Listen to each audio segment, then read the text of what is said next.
Hello all, ఇవాళ నేను మీకు 2014లో రిలీజ్ అయిన ఇంటర్స్టెల్లార్ అనే మూవీని ఎక్స్ప్లెయిన్ చేయబోతున్నాను. ఇది క్రిస్టఫర్ నోలన్ డైరెక్ట్ చేసిన ఐకానిక్ మూవీ. ఇది one of the best scifi film. ఈ మూవీ ఒకసారి చూస్తే అస్సలు అర్థం అవ్వదు. ఒకవేళ అర్థమైనా చాలా డౌట్స్ వస్తాయి. ఈ వీడియో చూశాక మీరు మూవీ చూస్తే మీకు మూవీ ఈజీగా అర్థమయ్యే ఛాన్స్ ఉంటుంది. ముందుగా ఈ మూవీ అర్థం అవ్వాలంటే మనకి ఫిజిక్స్కి సంబంధించిన కొన్ని విషయాలు తెలియాలి. అందులో ఫస్ట్ది టైం డైలేషన్. అంటే టైం అన్ని చోట్ల ఒకలాగా ఉండదు. ముఖ్యంగా భూమి మీద ఇంకా స్పేస్లో గురుత్వాకర్షణ శక్తి చాలా డిఫరెంట్గా ఉంటుంది. దీనివల్ల స్పేస్లో టైం నెమ్మదిగా గడుస్తుంది. బెస్ట్ ఎగ్జాంపుల్ చెప్పాలంటే ఒకే వయసు ఉన్న ఇద్దరు ట్విన్స్లో ఒకళ్ళు భూమి మీద ఉండి ఇంకొకళ్ళు స్పేస్లోకి వెళ్ళి 20 ఇయర్స్ తర్వాత తిరిగి వస్తే భూమి మీద ఉన్న వ్యక్తి వయసు 40 సంవత్సరాలుగా ఉంటుంది. కానీ స్పేస్ నుండి వచ్చిన వ్యక్తి మాత్రం అదే వయసులో ఉన్నట్టుగా కనిపిస్తాడు. ఈ థియరీని గ్రేట్ సైంటిస్ట్ ఐన్స్టీన్ చెప్పారు. సెకండ్ది బ్లాక్ హోల్. దీన్ని కృష్ణబిలం అని అంటారు. ఇక్కడ గ్రావిటీ చాలా ఎక్కువగా ఉంటుంది. ఎంత ఎక్కువగా ఉంటుందంటే భూమి లాంటి గ్రహాల్ని కూడా తనలోకి ఆకర్షిస్తుంది. ఇవి నక్షత్రాలు చనిపోవటం వల్ల ఏర్పడతాయి. ఇక్కడ టైం ఆల్మోస్ట్ నెగటివ్లోకి వెళ్తుంది. నాలుగవది టెస్రాక్ట్. మనకి 3 డైమెన్షన్స్ బాగా తెలుసు, కానీ 4th డైమెన్షన్ యూనివర్స్నే టెస్రాక్ట్ అంటారు. ఇందులో టైం కూడా ఇంక్లూడ్ అవుతుంది. ఇది 8 క్యూబ్స్ షేప్ లాగా కనిపిస్తుంది. నాలుగవది వార్మ్ హోల్. స్పేస్లో ఒక ప్లేస్ నుండి ఇంకొక ప్లేస్కి ట్రావెల్ చేయాలంటే కొన్ని లక్షల లైట్ ఇయర్స్ పడుతుంది. కానీ ఈ వార్మ్ హోల్స్ స్పేస్ డిస్టెన్స్ని తగ్గిస్తాయి. దాని షేప్ వీడియోలో చూపిస్తున్నట్టుగా ఉంటుంది. వీటిని గ్రహాంతర వాసులు నిర్మించారని మూవీలో చెప్పటం జరిగింది.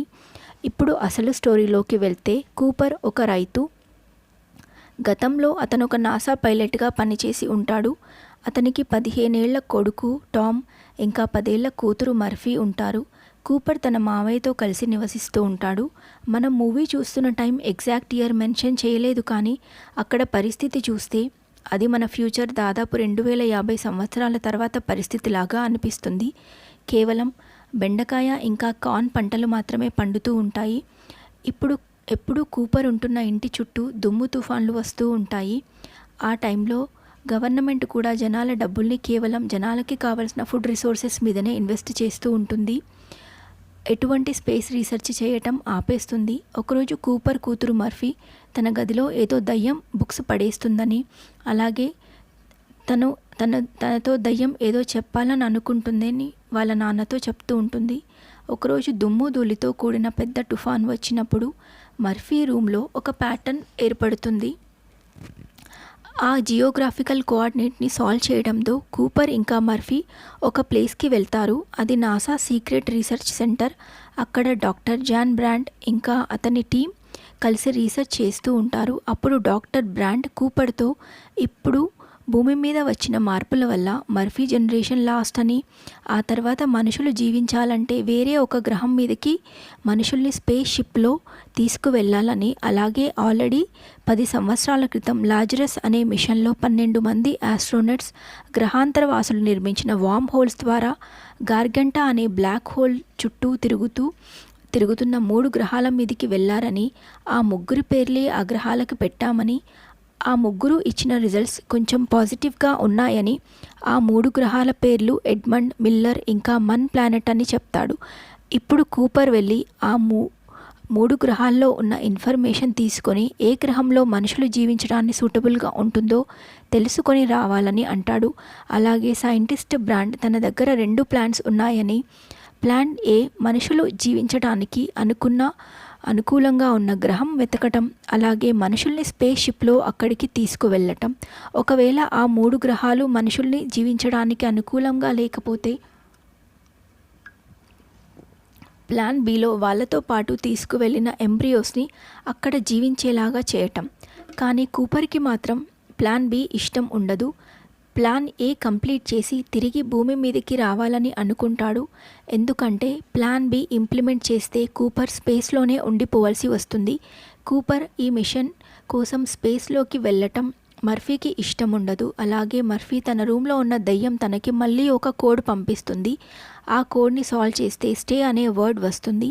అది మర్ఫీ వాళ్ళ నాన్నకి చూపిస్తుంది. అప్పుడు కూపర్ తను స్పేస్ నుండి తిరిగి వచ్చేసరికి మన ఇద్దరి ఏజ్ ఒకటే ఉంటుందని చెప్పి మర్ఫీకి ఒక వాచ్ ఇచ్చి వెళ్తాడు. కానీ మర్ఫీ ఆ వాచ్ని విసిరేస్తుంది. అది మర్ఫీ బుక్ షెల్ఫ్లో పడిపోతుంది. కూపర్తో పాటు బ్రాండ్ కూతురు అయిన అమీలియా బ్రాండ్, ఇంకా ఇద్దరు సైంటిస్టులు, డాక్టర్ డాలీ, డాక్టర్ రోమిలీ, ఇంకా 2 రోబోట్స్ టార్స్ ఇంకా కేస్ స్పేస్లోకి ట్రావెల్ స్టార్ట్ చేస్తారు. వీరు ప్రయాణిస్తున్న స్పేస్ షటిల్ని రాకెట్ స్పేస్లో వదిలేస్తుంది. అది అప్పటికే భూమి చుట్టూ తిరుగుతున్న ఎండ్యూరెన్స్ అనే స్పేస్ షటిల్తో డాకింగ్ అవుతుంది. అక్కడి నుండి ఎండ్యూరెన్స్ సోలార్ సిస్టంలో ఉన్న శనిగ్రహం దాటి అక్కడ ఉన్న వార్మ్ హోల్ నుండి స్పేస్ షటిల్ ద్వారా మొదటగా మిల్లర్ గ్రహానికి వెళ్తారు. టైం డైలేషన్ వల్ల మిల్లర్ గ్రహం పైన 1 గంట భూమి మీద 7 సంవత్సరాలతో సమానం. మిల్లర్ గ్రహం పూర్తిగా సముద్రాలతో నిండి ఉంటుంది. అక్కడ ఒక చోట దిగి ఇన్ఫర్మేషన్ తీసుకునే టైంలో ఒక పెద్ద అల రావటంతో డాలీ చనిపోతాడు. అలాగే ఈ గ్రహం మనుషులు బ్రతకటానికి వీలుగా లేదని అక్కడ నుండి తిరిగి ఎండ్యూరెన్స్కి వెళ్తారు. వీళ్ళు వెళ్ళటానికి 3 గంటలు పడుతుంది. అప్పటికి భూమి మీద 23 సంవత్సరాలు గడుస్తాయి. కూపర్ కూతురు మర్ఫీ పెద్దదయ్యి బ్రాండ్ దగ్గర అసిస్టెంట్గా పనిచేస్తుంది. కొడుకు టామ్ పెళ్లి చేసుకుని తన పిల్లల్ని వీడియో ద్వారా చూపిస్తాడు. ఆ టైంలో కూపర్ చాలా ఏడుస్తాడు. వీలైనంత త్వరగా మిషన్ని పూర్తి చేయాలని అనుకుంటాడు. ఎండ్యూరెన్స్లో ఫ్యూయల్ తక్కువగా ఉండటం వలన మిగిలిన 2 గ్రహాలలో ఒకదానిని మాత్రమే చేరుకోవడానికి వీలుంటుంది. మాన్ గ్రహం మొత్తం గడ్డ కట్టి ఉంటుంది. అక్కడ క్రయోస్లీప్లో ఉన్న డాక్టర్ మాన్ని నిద్ర లేపుతారు. ఆ గ్రహం అంతా గడ్డ కట్టిన మంచులా ఉంటుంది. ఆ గ్రహంలో 67 గంటలు రాత్రి, 67 గంటలు పగలు ఉంటాయి. కూపర్ ఈ గ్రహం కూడా మనుషులు జీవించడానికి యూజ్ అవ్వదని అర్థం చేసుకుంటాడు. అక్కడ గాల్లో అమ్మోనియా కూడా ఉంటుంది. అయితే మాన్కి కూడా ఈ విషయం తెలుసు.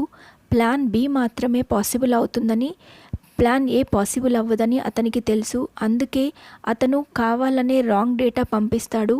అలాగే మాన్ ఇక్కడి నుంచి భూమికి వెళ్ళాలని అనుకుంటాడు. ఈ క్రమంలో మాన్ కూపర్ని చంపే ప్రయత్నం చేస్తాడు. Mann Cooper space suit communication వైర్ని తీసేస్తాడు. మాన్ ఎండ్యూరెన్స్ ద్వారా భూమిని చేరుకోవాలని అనుకుంటాడు. ఈ ప్రాసెస్లో మాన్ పెట్టిన బాంబు వల్ల రోమిలీ చనిపోతాడు. అమీలియా ఆక్సిజన్ అందక చనిపోతున్న కూపర్ని సేవ్ చేస్తుంది. తిరిగి వారిద్దరూ ఎండ్యూరెన్స్కి వెళ్తారు. అక్కడ మాన్ తన స్పేస్ షటిల్ ఎండ్యూరెన్స్కి డాకింగ్ చేయడానికి ట్రై చేస్తాడు. అక్కడ ఎయిర్ లాక్ అవ్వటం వల్ల మాన్ చనిపోతాడు. ఎండ్యూరెన్స్ కూడా బాగా డ్యామేజ్ అవుతుంది. దానిని కూపర్ కార్గోతో డాకింగ్ చేస్తాడు. ఈ సీన్ మూవీలో చాలా బాగుంటుంది. ఇంకొక సీన్లో జాన్ బ్రాండ్ చనిపోయేటప్పుడు మర్ఫీతో ప్లాన్ ఏ సక్సెస్ అవ్వదని, ఎందుకంటే గ్రావిటీ ఈక్వేషన్ సాల్వ్ చేయాలంటే కేవలం కావలసిన డేటా బ్లాక్ హోల్లో ఉందని, అక్కడికి ఎవరూ వెళ్ళలేరని, ఇది తెలిసే కూపర్ని పంపించనని, ఓన్లీ ప్లాన్ బి మాత్రమే సక్సెస్ అయ్యే ఛాన్స్ ఉందని చెప్తాడు. ఇదే విషయం స్పేస్లో ఉన్న కూపర్కి మర్ఫీ చెప్పి చాలా ఏడుస్తుంది. కూపర్ కూడా తన కూతుర్ని కలుసుకోలేకపోతానని చాలా బాధపడతాడు. ఇప్పుడు కూపర్ ముందు 2 లక్ష్యాలుంటాయి. ఒకటి తన కూతురు దగ్గరికి చేయటం, లేదా ఎడ్మండ్ గ్రహాన్ని చేరటం. అమీలియా మాత్రం ఎడ్మండ్ గ్రహాన్ని చేరాలని అనుకుంటుంది. ఎందుకంటే అమీలియా ప్రేమించిన వ్యక్తి పేరే ఎడ్మండ్. అతను ఇచ్చిన డేటా ఎడ్మండ్ గ్రహంలో ఉంటుంది. ఎండ్యూరెన్స్లో ఫ్యూయల్ తక్కువగా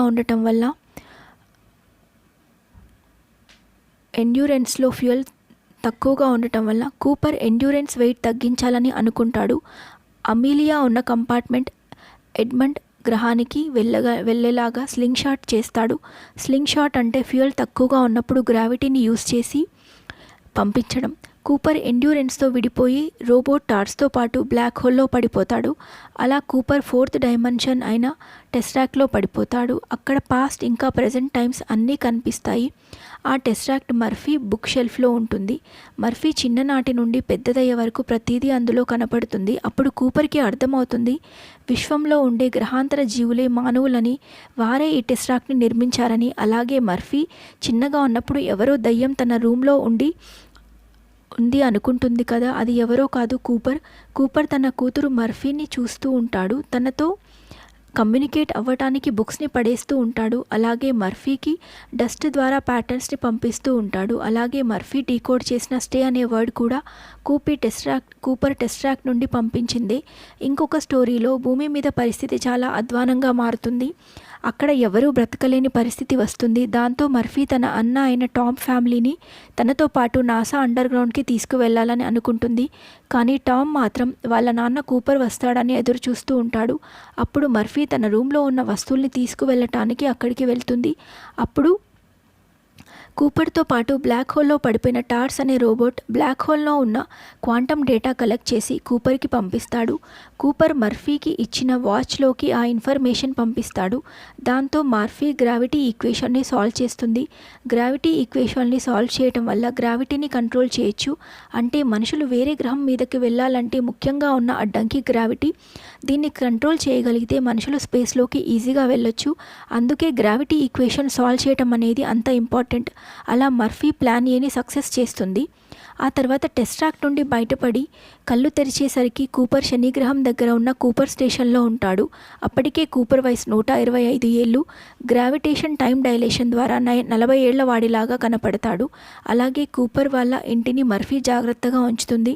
అందులో పాడైపోయిన రోబోట్ టార్స్ కూడా ఉంటుంది. తన కూతురు మర్ఫీ 49 ఏళ్ల వయసులో ఆల్మోస్ట్ చనిపోయే స్థితిలో ఉన్నప్పుడు కూపర్ ఆమెను కలుస్తాడు. అలాగే మర్ఫీతో నీ రూమ్లో ఉన్న గోస్ట్ నేనే అని చెప్తాడు. అప్పుడు మర్ఫీ కూడా నాకు తెలుసు అని అంటుంది. అలాగే నువ్వు తిరిగి వస్తావని కూడా నాకు తెలుసు అని చెప్తుంది. ఆ తర్వాత మర్ఫీ కూపర్ని ఎడ్మండ్ మీదున్న అమీలియాని కలవమని చెప్తుంది. కూపర్ టార్స్తో కలిసి ఎడ్మండ్ గ్రహానికి వెళ్ళటంతో ఈ మూవీ అనేది ఎండ్ అవుతుంది. నా ఎక్స్ప్లెనేషన్ మీకు అర్థం అయ్యిందని అనుకుంటున్నాను. మీకు ఇంకా అర్థం కాకపోతే కమెంట్స్లో మీ డౌట్స్ చెప్పండి. Thank you for watching.